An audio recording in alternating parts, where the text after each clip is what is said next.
আসলে ফুয়াদ মারা গেছে, কিন্তু সে তার পুনর্জন্ম হিসাবে আবারও জিউকির কাছে চলে এসেছে। কিন্তু সমস্যাটা হলো তাকে এখন আর কেউ দেখতে পারে না, এমনকি তার ভালোবাসা জিউকিও তাকে দেখতে পারে না। সানি, এই যে জিউকি চলে এসেছে, যাও তাড়াতাড়ি যাও, গিয়ে তোমার ভালোবাসাকে প্রপোজ করো। জিউকি, আমি তোমায় ভালোবাসি, তুমি কি আমায় বিয়ে করবে? আরে জিউকি, রাজি হয়ে যা।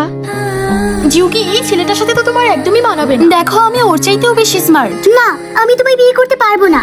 এটা কি হলো? মন খারাপ করো না সানি। বন্ধুরা, তোমরা যদি এমন ভিডিও আরো দেখতে চাও তাহলে এই ভিডিওটিতে একটি লাইক করে চ্যানেলটি সাবস্ক্রাইব করে দাও। এটা তুমি কি করলে জিউকি? এত ভালো একটা ছেলেকে রিজেক্ট করে দিলে। ও তোমাকে সত্যিই অনেক ভালোবাসে। তাছাড়া এমন ছেলে আর তুমি কোথায় পাবে বলো? আরে কোথায় যাচ্ছে এই মেয়ে?